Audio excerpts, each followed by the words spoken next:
É com muita alegria que nós estamos novamente em Anápolis, já que estivemos aqui anteontem, né, para a abertura da Semana Espírita, e com muita satisfação nós estamos aqui de volta, compondo essa programação de palestras e abordando essa temática que nos é tão cara ao coração, relacionada à família. E no nosso caso, coube-nos mostrar um pouco sobre a família na visão de Jesus. Ou seja, a família na nossa visão. Porque se nós somos todos cristãos e nós estamos aqui nos esforçando para seguirmos os ensinamentos de Jesus, é dessa forma que nós também precisamos entender a importância da família para todos nós. Nós fomos inicialmente buscar uma definição, porque quando nós falamos de família, nós podemos pensar de uma forma muito abrangente, vocês concordam? Nós sabemos que a família, ela vem se modificando a sua estrutura no decorrer dos tempos, mas não deixa de ser família.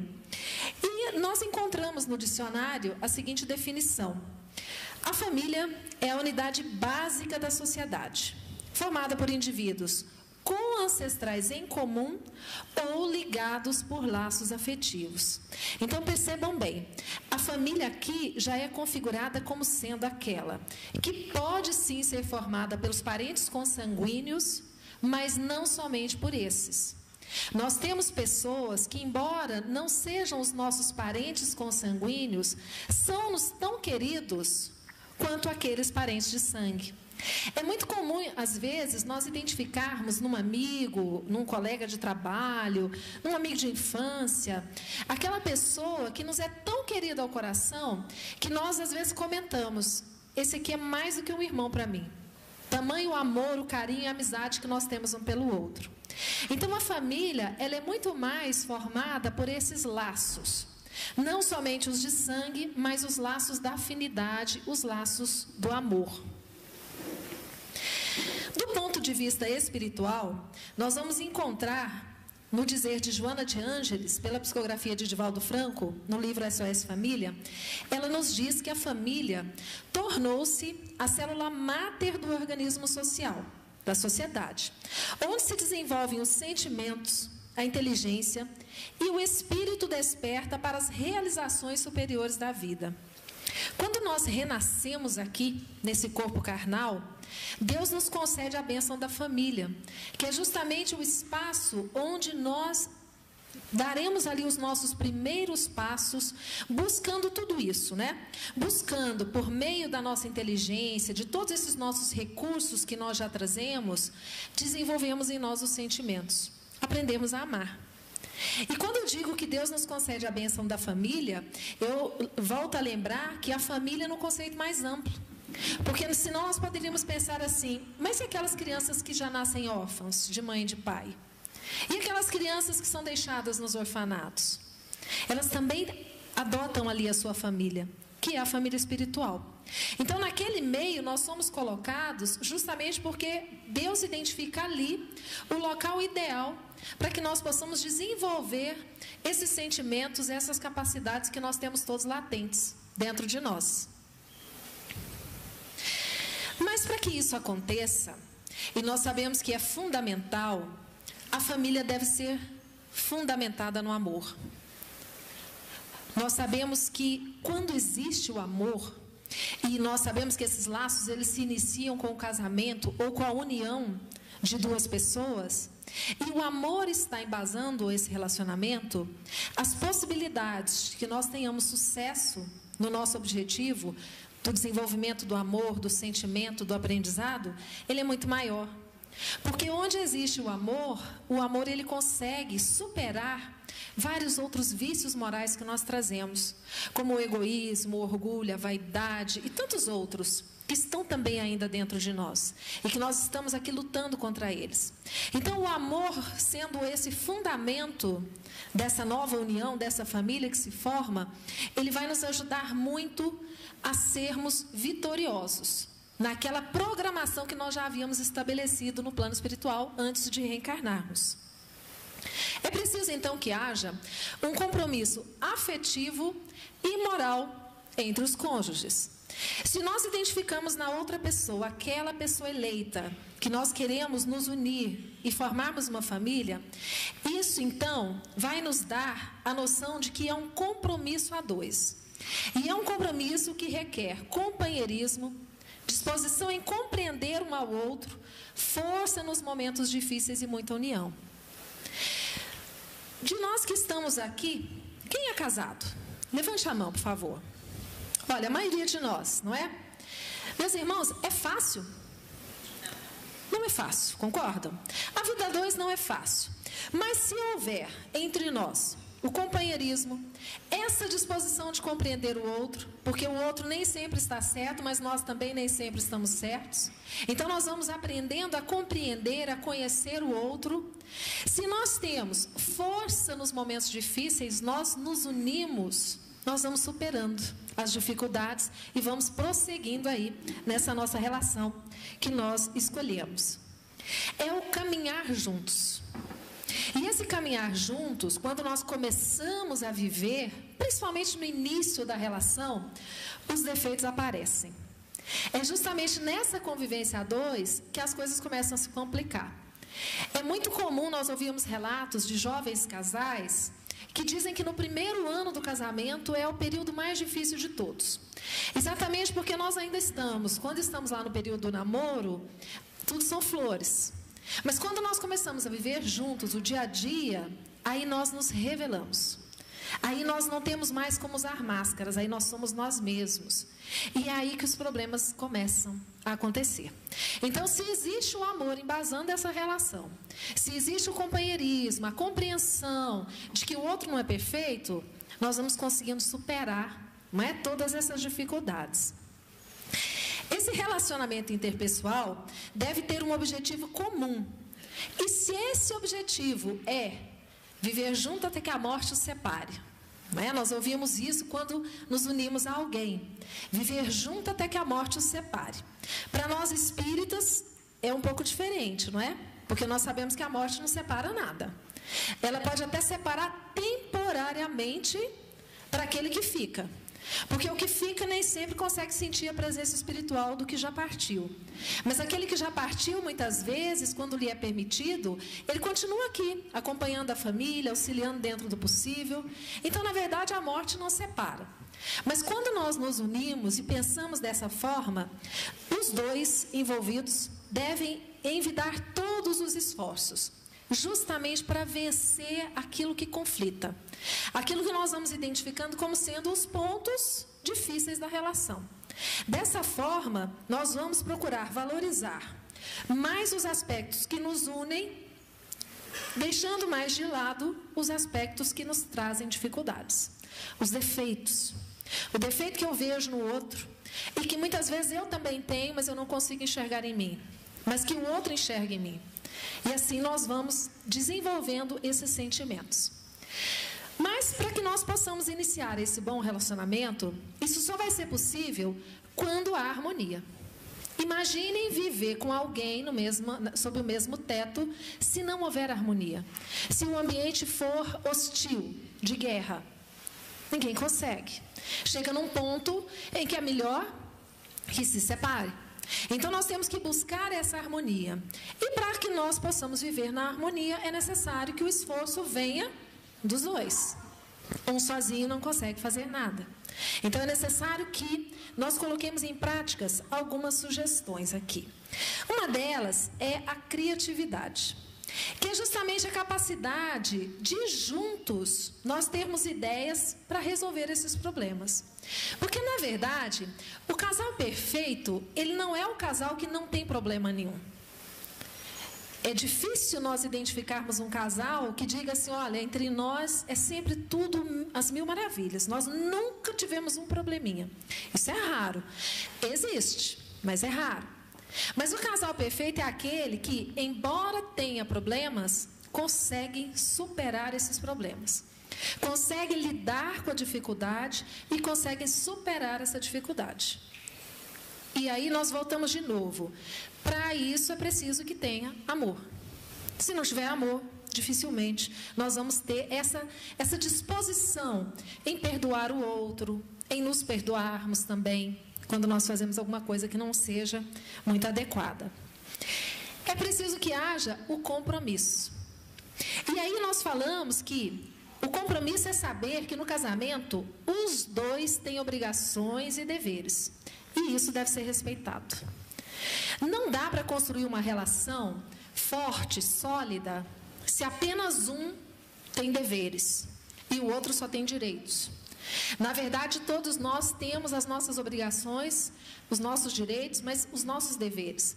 Quando nós temos essa consciência, nós vamos aprendendo a identificar as situações. Às vezes, nos vemos numa situação de conflito com o parceiro, com a parceira. E começamos a pensar, será que eu não estou colaborando para que essa situação esteja acontecendo?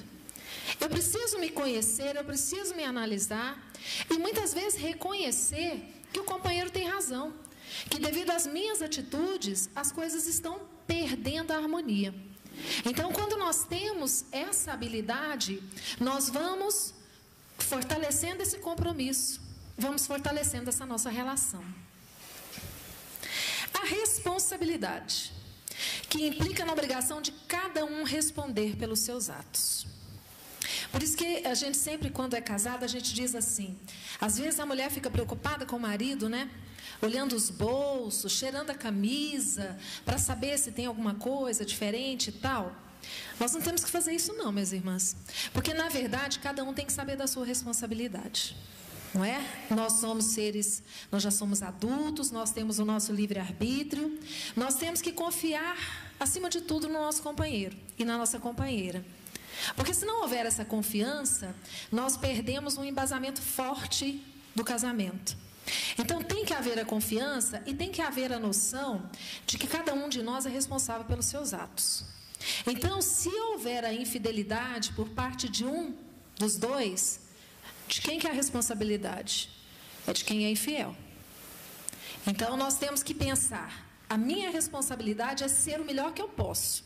É fazer o melhor que eu posso para que essa relação seja firme, seja forte, seja sólida. Para que eu tenha uma família verdadeira. Se eu não consigo, eu preciso também identificar isso em mim e trabalhar. Porque senão a relação acaba chegando num ponto que muitas vezes ela chega ao fim e não tem conserto mesmo, né? Dessa forma, com essa noção da responsabilidade, do compromisso, os cônjuges podem caminhar para um casamento perfeito, não é? Lembrando aquilo que nós já dissemos, casamento perfeito é aquele que consegue superar as dificuldades, não é aquele que não tem problema. Há dois instrumentos poderosos que Deus nos deu a todos: o pensamento, para refletirmos, e o diálogo, para chegarmos num acordo. Tudo isso temperado com amor e fidelidade. Então, se nós temos esse pensamento, para primeiramente, nos avaliarmos, nos conhecermos, identificarmos em nós as nossas dificuldades. Porque somente quando nós conseguimos identificar as nossas dificuldades, é que nós começamos a trabalhar para combatê-las. Não quer dizer que quando eu identifico em mim um vício moral ou um problema, eu já consiga logo saná-lo. Mas quando Allan Kardec pergunta para os espíritos, como é que se reconhece o verdadeiro espírita? E os espíritos dizem que o verdadeiro espírita é, na verdade, o cristão. Mas é aquele que envida todos os esforços para domar as suas más inclinações. Então, se nós estamos nos esforçando para sermos pessoas melhores, nós sabemos que nós estamos no caminho. Mas para que nós nos esforcemos, é preciso que nós nos conheçamos. Então, esse autoconhecimento é fundamental, para nós conseguirmos enxergar em nós aquilo que nós precisamos mudar. E que cá entre nós é o mais difícil, porque a gente vê muito defeito no outro. Às vezes nós temos dificuldade em enxergar aquele defeito também em nós. De acordo com Emmanuel, pela psicografia de Chico Xavier, nesse livro Vida e Sexo, o casamento, ou a união permanente de dois seres, implica o regime de vivência pelo qual duas criaturas se confiam uma à outra. Gente, olha que coisa linda isso. Duas criaturas se confiando uma à outra. Nós somos nós mesmos e nós nos entregamos totalmente. Nós realmente somos aquilo que nós conseguimos ser o melhor com o nosso ente querido. É em casa, é no lar, é que nós realmente somos verdadeiros. É que nós não temos como, né, manter aquele brilho, aquela polidez da vida social. Então, ali, nós nos confiamos a outra criatura, porque nós acreditamos que aquela outra criatura nos ama e quer cuidar de nós, assim como nós também queremos cuidar daquele outro. E dessa forma, no campo da assistência mútua, essa união reflete as leis divinas que permitem seja dado um esposo para uma esposa, um companheiro para uma companheira, um coração para outro coração ou vice-versa, na criação e desenvolvimento dos valores para a vida. Então, na verdade, quando Deus criou essa união, Deus é tão maravilhoso que Ele disse assim: sozinho é mais difícil. Então, eu vou te arranjar alguém que vai te ajudar, que vai ser ali o seu companheiro, a sua companheira, te ajudando a enfrentar as dificuldades da vida, te ajudando a receber aqueles que virão como filhos, aqueles que são os pais. Então, Deus vai nos colocando juntos, porque somente juntos é que nós exercitamos o amor.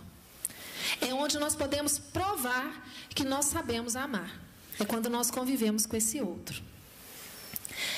Joana de Ângeles, ainda no livro SOS Família, ela também diz uma coisa interessante. O casamento é a formação de uma parceria com respeito, carinho mútuo, união e concentração de ambos os cônjuges para a formação do lar. Com o exercício da educação, da tolerância e da compreensão, dos pequenos e importantes gestos diários com que se envolve o outro em amor. Gente, pequenos gestos diários. E às vezes a gente não presta atenção naqueles pequenos detalhes do dia a dia, pequenos cuidados, pequenos carinhos que nós podemos ter com os nossos entes queridos e que fazem toda a diferença. Às vezes nos envolvemos tanto com as questões do dia a dia, relacionadas ao trabalho, relacionadas à vivência do movimento espírita, e vamos nos enfronhando por aquilo ali e vamos deixando passar, deixando de lado aqueles pequenos gestos que fazem toda a diferença no dia a dia. Então, nós precisamos ficar muito atentos, porque muitas vezes o companheiro ele nos dá o sinal de alerta. Muitas vezes o companheiro diz assim: opa, peraí, ó eu aqui, estou aqui. E aí nós precisamos sempre pensar, vamos tentar ser, nesses pequenos gestos, essa demonstração de amor, de carinho que nós sentimos, né, pelo outro. Na questão 774, de O Livro dos Espíritos, os Espíritos nos dizem que os laços sociais são necessários ao progresso e os laços de família estreitam os laços sociais. Eis porque os laços de família são uma lei natural. Deus quis que os homens aprendessem assim a se amar como irmãos. Então, a família, ela é essa primeira instituição que nos recebe, que nos ensina nos nossos primeiros passos, que nos conduz nesse caminho do bem, que vai nos ensinar a amar. Nós aprendemos a amar na nossa família, com aquelas pessoas que cuidam de nós desde que nós nascemos. Nascemos seres frágeis, indefesos. O ser humano, o filhotinho do ser humano, o nosso bebê, se ele não tiver os cuidados necessários, ele não sobrevive. Então, nós somos confiados ali, aqueles braços e corações generosos que nos cuidam, que nos encaminham. E assim nós aprendemos a nos amarmos como irmãos. Mas, será que todos que chegam para a nossa família já são afetos, já são entes queridos? Porque se a família é o local do aprendizado do amor, vocês concordam que muitas vezes vão chegar aqueles irmãos nossos com os quais nós tivemos problemas no passado? Aqueles que nós ainda não conseguimos amar, vivemos relações difíceis. E Deus, na sua bondade infinita, diz assim: olha, vamos acabar com essa briga? Vamos fazer o seguinte: fulano nasce como filho dela agora, né? Porque vai acabar o problema. Porque quando a mãe pega o seu bebê e olha aquela criatura meiga, indefesa, pura, porque nós temos aquela ideia de que a criança é pura, aí desperta aquele amor. O esquecimento do passado propicia isso, porque nós não conseguimos identificar naquele bebezinho que está chegando o nosso inimigo do passado. Nós só conseguimos identificar aquele fruto do nosso amor. E aí essa criança chega, recebe o nosso amor, o nosso carinho, o nosso cuidado, Aí um dia lá na frente, quando nós nos lembrarmos do passado, nós vamos dizer assim: nossa, mas era você, não é? Mas agora eu já aprendi a amar, agora eu já deixei de odiar. Então o amor, ele vai substituindo os outros sentimentos que nós temos, né? Que realmente evitar, como o ódio, o rancor, etc. Esse casamento, então, que é uma união não somente física, mas é também uma união espiritual, ele se concretiza pelo compromisso moral, e esse compromisso, ele é assumido no altar da consciência. Vejam só. Muita gente diz assim, eu ouvi até na palestra do Lacordaire de domingo, ele disse que lá em Cuiabá tem um ditado que diz que juntado com fé, casado é. Que em Goiás também nós temos esse ditado, não é verdade? Porque, na verdade, é claro que dentro do possível nós temos que atender às leis civis, não é? Mas o que vale não é o papel que a gente assina. O que vale é o compromisso que nós assumimos um com o outro. E esse compromisso, ele não precisa ser no altar, diante do padre, ele não precisa ser no cartório, ele até pode ser. Mas o compromisso maior, ele está na nossa consciência. Quando nós nos ligamos a alguém, nós nos comprometemos com essa pessoa. Então, nós já estreitamos os laços e já estamos comprometidos. E isso está aqui, na nossa consciência. De acordo com Martins Peralva, no livro Estudando a Mediunidade, existem vários tipos de casamento. O primeiro tipo que ele nos fala é o casamento casual, que ele fala que é o primeiro encontro de duas criaturas. Nunca vivemos juntos antes, de repente nos encontramos, nos apaixonamos e nos casamos. Dessa espécie de casamento, tem o casal conseguido levar uma satisfatória relação conjugal. Outros casais, não se adaptando, não suportando essas desavenças, separam-se. Gente, ninguém falou que tinha que juntar, mas juntou, brigou, não deu certo, estabeleceu o vínculo. Certamente, em próximas vidas terrenas, vão se reencontrar para uma reconciliação. Viram só, né? Tinha nada a ver com o Igor. Achei o Igor, pronto. Ó, estreitei vínculo. Se de repente não der certo nessa, futuramente a gente vai ter que se reencontrar, não é? Para fazer alguma coisa. Seja como mãe e filho, seja como pai, seja como esposo, mas nós vamos ter que resgatar esses laços de amor. Agora, tem um filmezinho aqui, que ele é muito interessante, que ele mostra muito um tipo de casamento que eu imagino que seja esse. Vocês vão ver que é um comercial, mas que diz muito para nós sobre o relacionamento. Ó, qualquer coisa eu vou chamar o Alfredo, tá?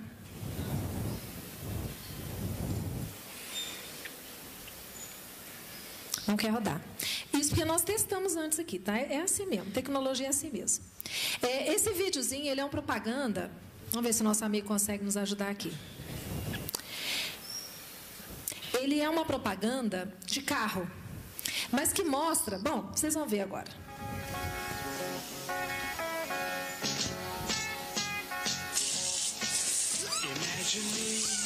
O som tá bem baixinho.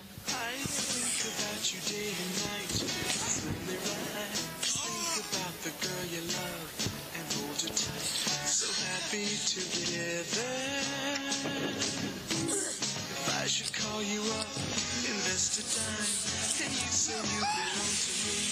Lose my mind, imagine how I feel. So very fine, so happy together, so happy together.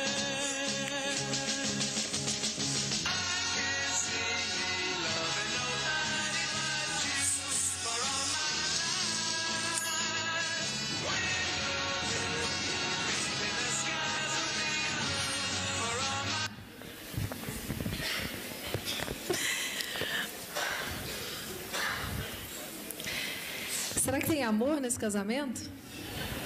Olha o que um carro novo é capaz de provocar, hein? Se houvesse amor ali, a gente veria diferente, né?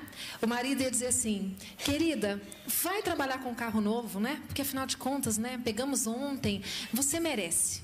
Ela ia dizer assim: não, meu amor, imagina. Você, né? Que trabalhou tanto, se esforçou tanto para comprar o carro, vai você. No máximo, eles iam deixar um carro na garagem e os dois no mesmo carro. Mas às vezes os casamentos, eles se formam por um sentimento que é efêmero, que é como fogo, que é a paixão. Se apaixonam, imaginam que encontraram o grande amor da vida e de forma precipitada se casam. E depois descobrem que a alma gêmea virou algema. Não era bem aquilo que se imaginava. Então, muitas vezes, são casamentos aí casuais. Existem os casamentos provatórios, que é o reencontro de espíritos de diferentes graus de adiantamento espiritual, que no passado se desentenderam.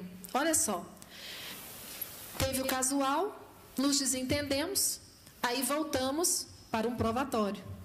Por quê? Porque voltam a encarnar para superar as provas a que forem submetidos e progredirem. Por isso que nós temos que pensar muito antes de casar, hein?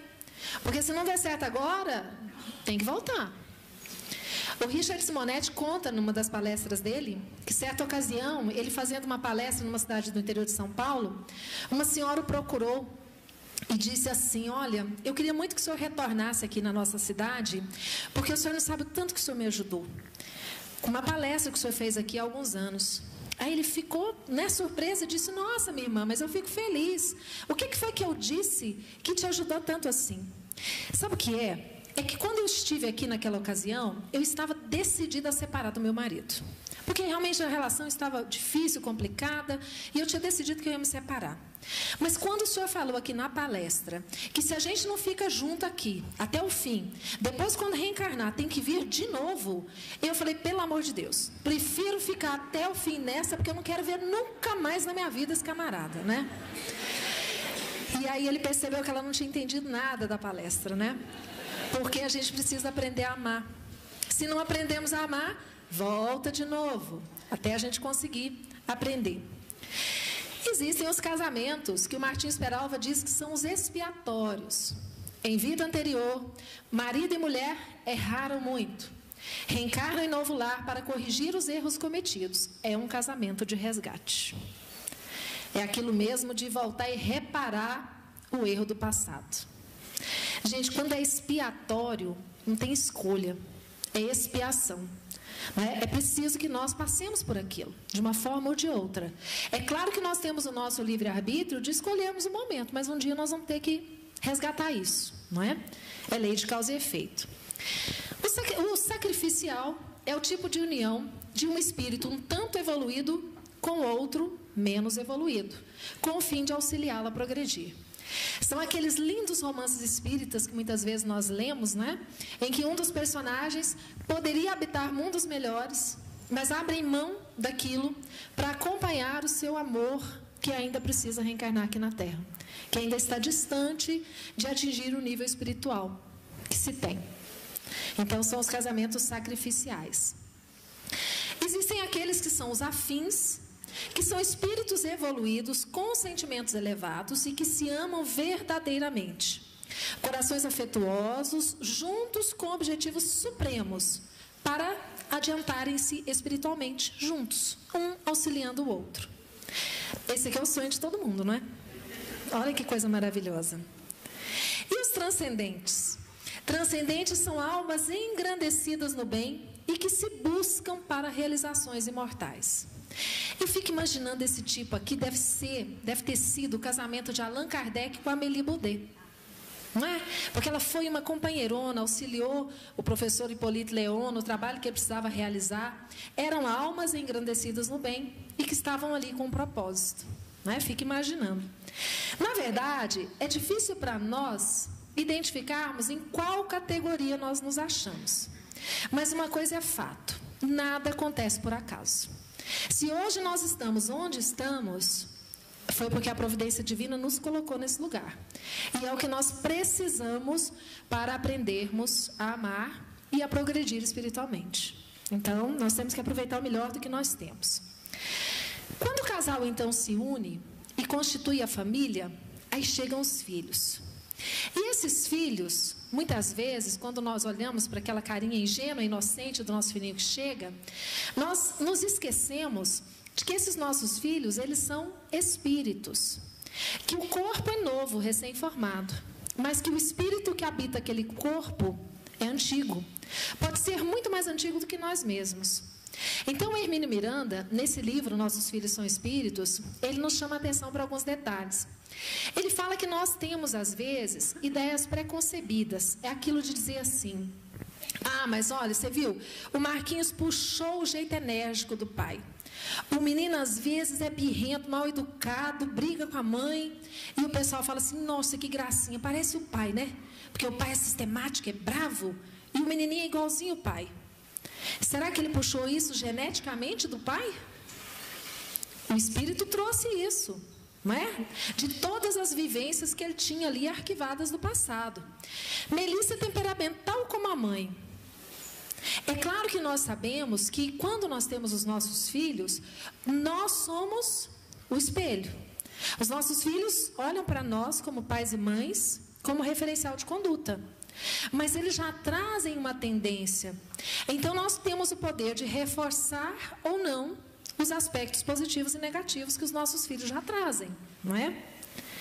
Então, mesmo na condição de estar temporariamente esquecido de si mesmo, o ser não se mostra, por isso, apartado das lembranças que do inconsciente visitam-lhe a consciência, apresentando a sua formidável bagagem de variadas conquistas. Isso na obra Vereda Familiar, pelo espírito Teresa de Brito, na psicografia de Raul Teixeira. Ou seja, esse nosso filho, ele traz tudo aquilo de aprendizado, de vivências anteriores, de outras reencarnações. Nós não podemos desconsiderar isso.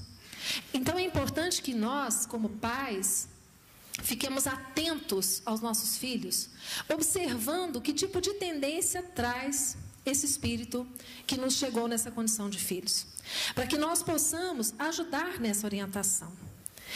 E a grande dúvida dos pais é: como influenciar os filhos corretamente? O que eu posso fazer para conduzir o meu filho no caminho do bem?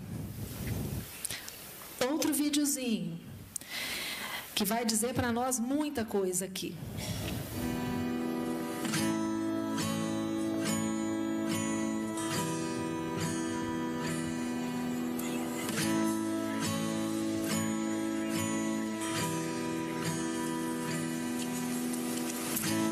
Looks like rain again today. Dark clouds gather and fill the sky. Don't know how to talk to you, just know how to say goodbye. You ain't got a driver's license! I don't think so. Did you say it's back there, George? Go back where you came from. Learn this language. Go back where you came from.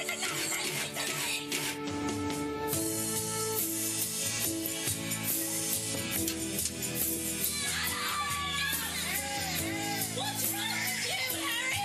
You don't want to sleep. I've had enough of you. I've had enough of you.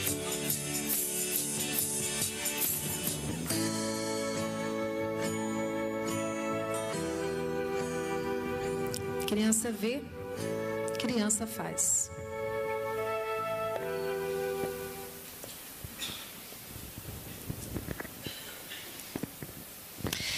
Não tem outro caminho a não ser o exemplo. E agora, hein? Responsabilidade aumentou, não é? Porque se nós temos esse dever e o papel de sermos os exemplos para os nossos filhos, a nossa responsabilidade, quando nós resolvemos constituir uma família, ela aumenta. Porque os nossos filhos, eles aprendem muito mais pelo nosso exemplo. Aquele ditado que diz: faça o que eu digo, não faça o que eu faço, não funciona. Porque as crianças, principalmente, elas questionam. As crianças nos cobram. Papai e mamãe, por que você faz assim? Se você diz que eu não devo, por que você faz? Principalmente essas crianças dessa nova geração. Eles estão atentos. Então, aumenta a nossa responsabilidade de sermos o melhor que nós dermos conta. Porque nós somos os exemplos desses nossos filhos, dessas nossas crianças. E aí nós vamos lembrar de Jesus, não é? Porque Jesus, ele não só falou, ele exemplificou tudo aquilo que ele falou. Porque o exemplo arrasta. A palavra pode convencer, mas o exemplo arrasta multidões. E nós sabemos que, principalmente no mundo que nós vivemos hoje, diversos são os estímulos que as nossas crianças recebem. As crianças hoje, elas estão o tempo inteiro conectadas. Elas estão sendo influenciadas pela televisão, elas estão sendo influenciadas pela internet, por todo tipo de recurso tecnológico que hoje estão nos celulares das crianças. Então, os estímulos, eles são variados e são muitos. Nós precisamos estar muito atentos para que estímulos positivos cheguem aos nossos filhos. Isso é muito importante.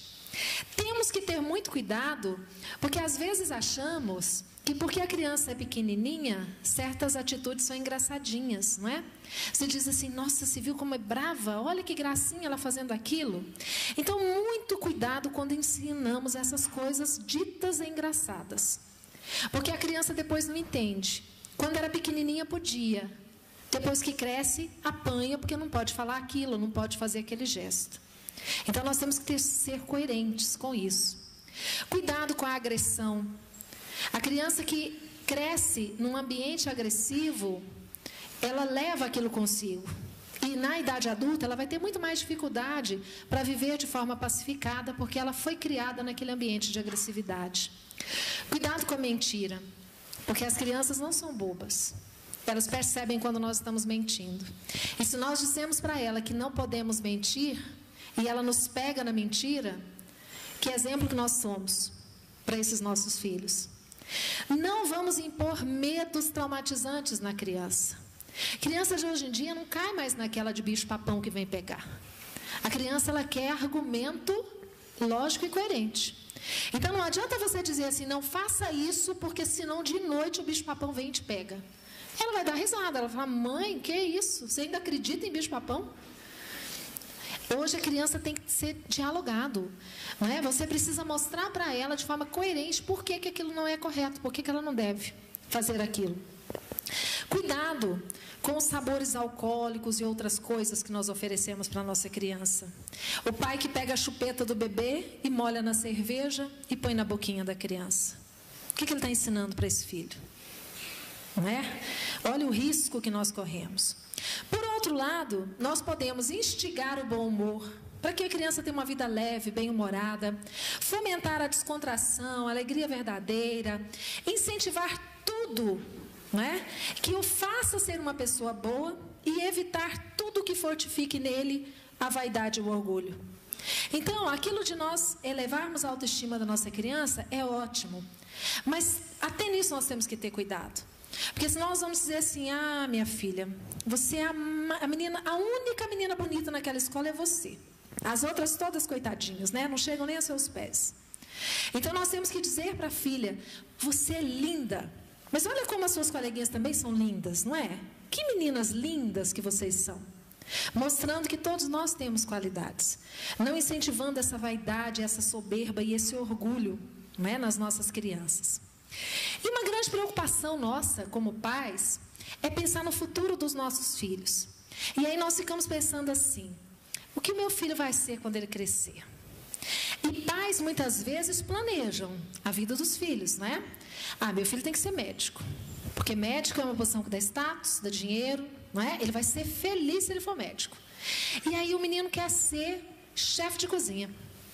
E aí começa o problema. Então, nós temos que pensar, mas temos que ter muito cuidado com isso, né? O que será que eles vão ser quando crescer?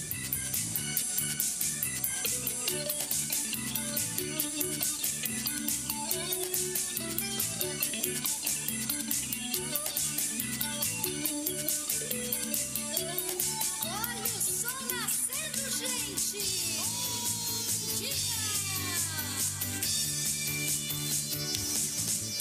O sol nasceu pra mim e fez assim. Irradiou. Eu vou dizer para vocês que aquela que estava deitadinha na mesa dormindo, que eu coloquei executiva, quando me mandaram esse slide, na verdade tinham colocado assim, funcionária pública. Eu achei um abuso, sabe? Embora eu não seja, mas eu tirei, falei, vamos pôr executiva, né? Porque afinal de contas...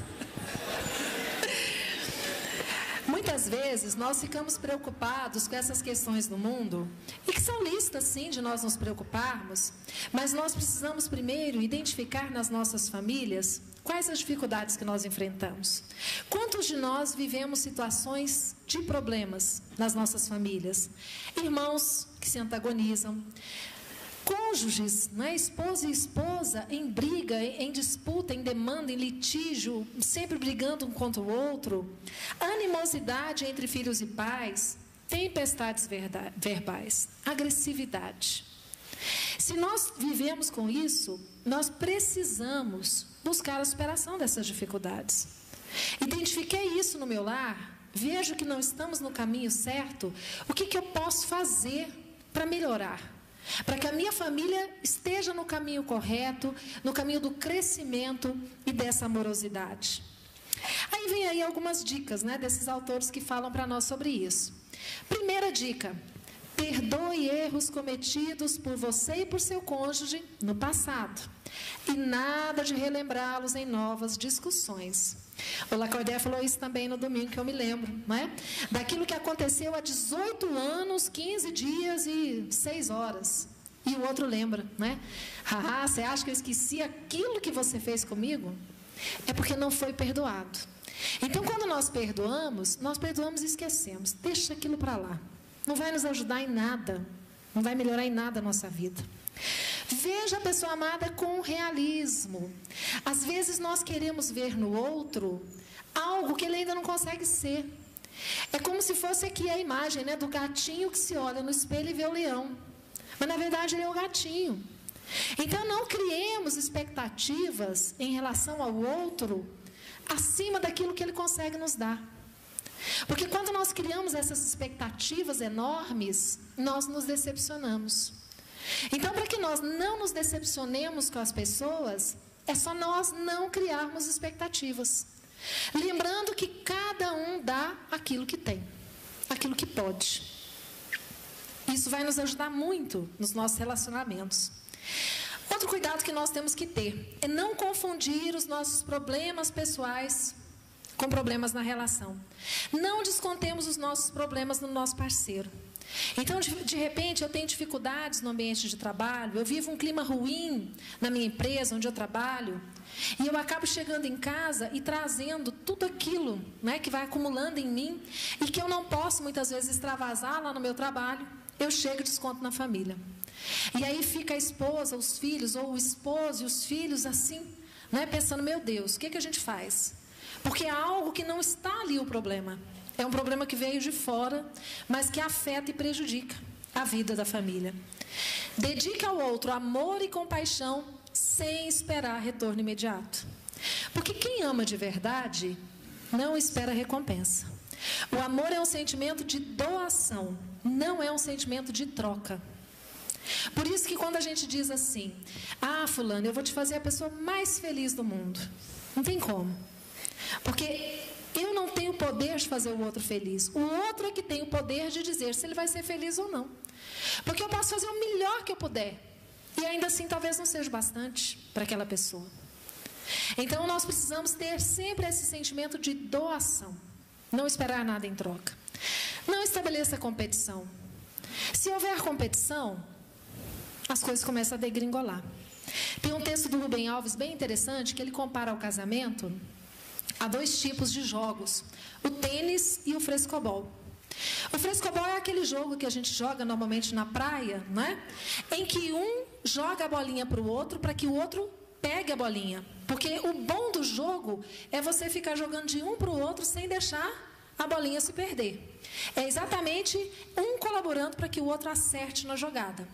E o tênis é o contrário. O tênis eu dou a cortada para que o outro não consiga rebater a minha bola. Então, ele fala que tem casamentos que são do tipo tênis, que é um competindo com o outro, tentando derrubar o outro. E o casamento ele tem que ser do tipo frescobol. É um jogando a bola para que o outro rebata, para que você estabeleça um jogo contínuo e prazeroso. Isso é muito interessante, não é? Para nós pensarmos. Nem tudo que nos vem à cabeça precisa ser dito. Temos que pensar antes de falar, antes de expor os nossos sentimentos, realmente colocar só aquilo que é construtivo, aquilo que vai fazer a diferença no sentido de melhorar a relação. Se nós enxergamos um monte de defeito no outro, nós não precisamos ficar jogando na cara do outro o tempo inteiro, porque assim nós só vamos conseguindo afastar um do outro. Ouça mais, fale menos.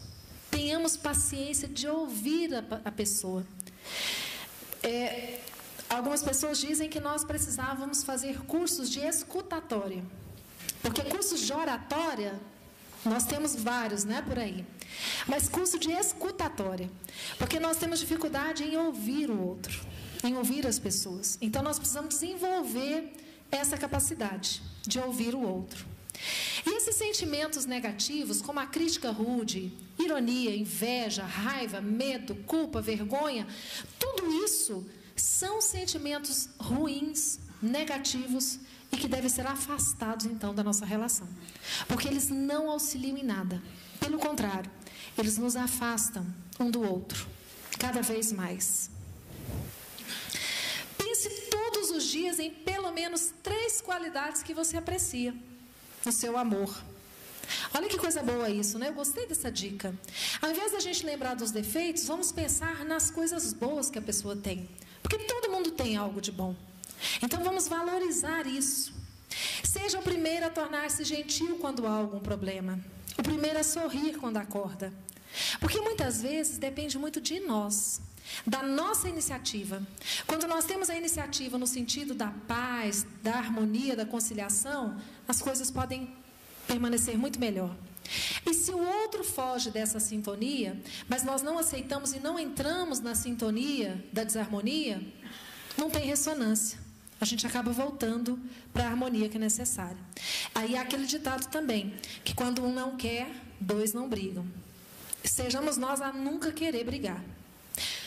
De novo eu pergunto, isso é fácil? Ninguém diz que é fácil. Mas é possível? É possível, depende de nós, do nosso esforço. Além, então, de eliminar essas arestas produzidas pela nossa própria inferioridade, a vida em família é também um ponto de referência que nos ajuda a manter o contato com a realidade. Porque é na família que as pessoas vão nos dando os toques, dizendo assim, fulano, você está exagerando, não é? Você está muito vaidoso. Fulano, você está falando demais da vida das pessoas, maneira. Fulano, você está muito irritado, muito impaciente. Muitas vezes as pessoas de fora não conseguem perceber. Ou se percebem, não nos dizem, porque tem medo da nossa reação. Então a família é o nosso ponto de referência. É aqueles que nos ajudam a nos enxergarmos. Ela também tem esse papel. De acordo com Teresa de Brito, lá no livro Vereda Familiar do Raul Teixeira, a família inquestionavelmente constitui o mais notável núcleo de libertação e de aprendizagem para os espíritos chegados ao mundo das densas energias nas atividades da renovação espiritual. Reforçando aí para nós, né, a importância da família. Rodolfo Caligares, no livro As Leis Morais. A família é uma instituição divina cuja finalidade precípua consiste em estreitar os laços sociais, ensejando-nos o melhor modo de aprendermos a amarmos-nos como irmãos. Reforçando aquilo que foi dito lá no Livro dos Espíritos, não é? De Allan Kardec. O Livro dos Espíritos, na questão 775, reforça. Qual seria para a sociedade o resultado do relaxamento dos laços da família? E os Espíritos respondem, uma recrudescência do egoísmo. A família é o espaço onde nós aprendemos a nos doar, a nos livrarmos do egoísmo.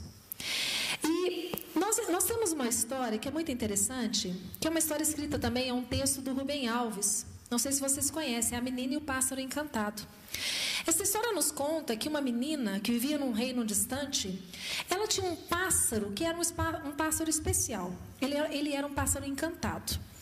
Esse pássaro ficava com a menina e a menina amava muito esse pássaro. Mas esse pássaro, vez por outra, ele ia embora. Ele vivia solto ali no castelo daquela menina e, por vezes, ele precisava voar para terras distantes. E ele sempre dizia para a menina, menina, eu vou, mas eu volto. E quando voltar, vou te contar muitas histórias das terras por onde andei. E assim acontecia. O pássaro voava, passava um tempo sumido, de repente ele voltava.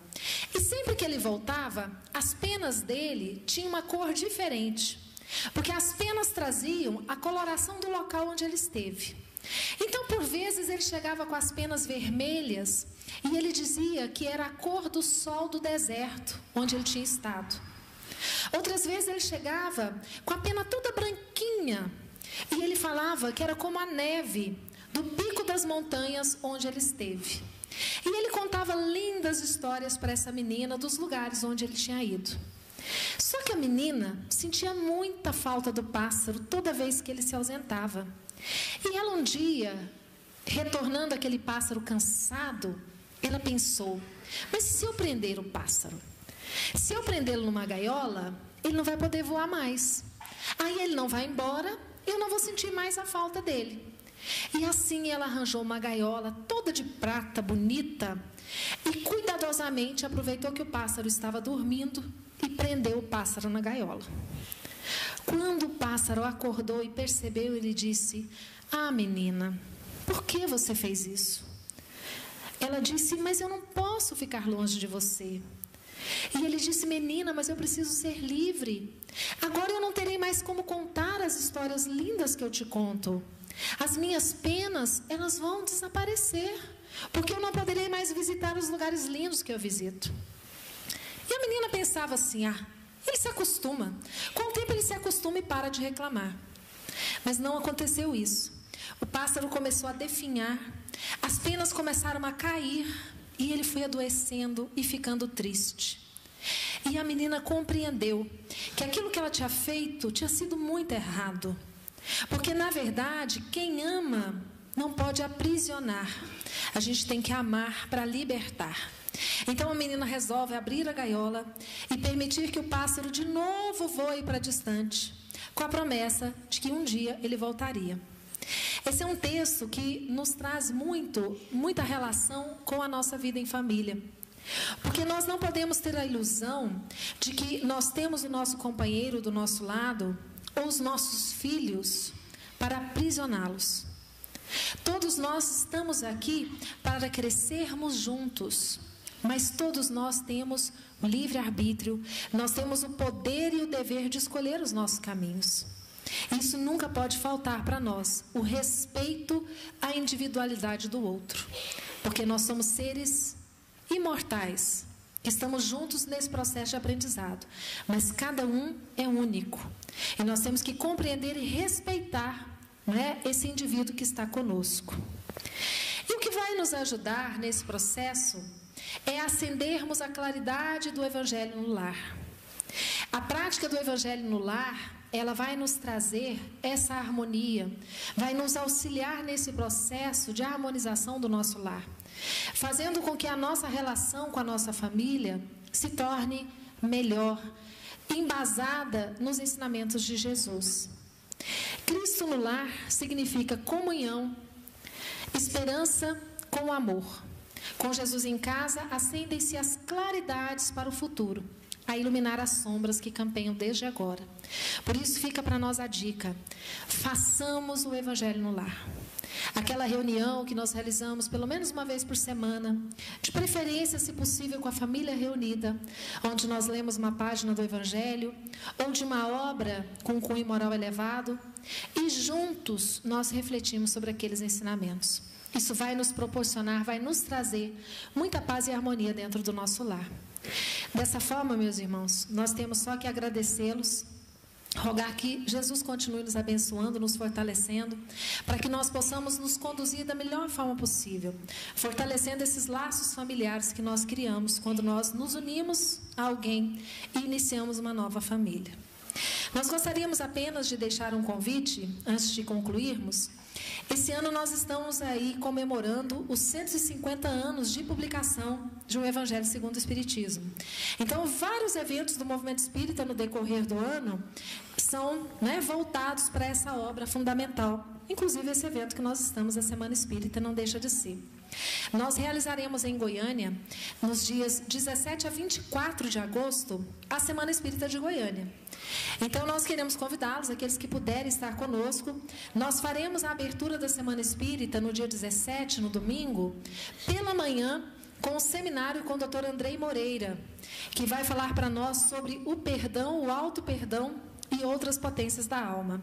O Dr. Andrei é aquele médico de Minas Gerais, da Associação Médico Espírita de Minas, que nos fala também sobre a homossexualidade na visão espírita. É um palestrante bastante conceituado, muito bom de se ouvir. À noite, às 18 horas, ele faz a palestra de abertura. No decorrer de toda a semana, nós teremos a cada dia, numa casa espírita diferente, uma palestra com uma temática. A temática central da semana é o Sermão do Monte e as Bem-aventuranças. E no encerramento, nós receberemos pela primeira vez em Goiânia um psicólogo do Paraná, que é o Marlon Reikdal. O Marlon, ele é um dos autores da obra lá da Mansão do Caminho, daquele núcleo de estudos da obra de Joana de Ângeles, Despertar da Alma. Então, eles fazem um estudo aprofundado da obra, da série psicológica da Joana de Ângeles. O Marlon, ele estará conosco no seminário no sábado, à tarde e no domingo de manhã, dia 23 e 24. E fazendo a palestra de encerramento no domingo, às 18 horas, lá na Federação Espírita de Goiás. Então, estão todos convidados, não é? Reforçamos o convite feito no início para conhecerem o trabalho do Espiritismo.net, que é um trabalho maravilhoso, realmente vale a pena, né? Conhecerem e se engajarem. E, mais uma vez, muito obrigada ao convite que nos foi feito. Foi uma satisfação estar aqui com todos vocês. Que Jesus nos abençoe sempre.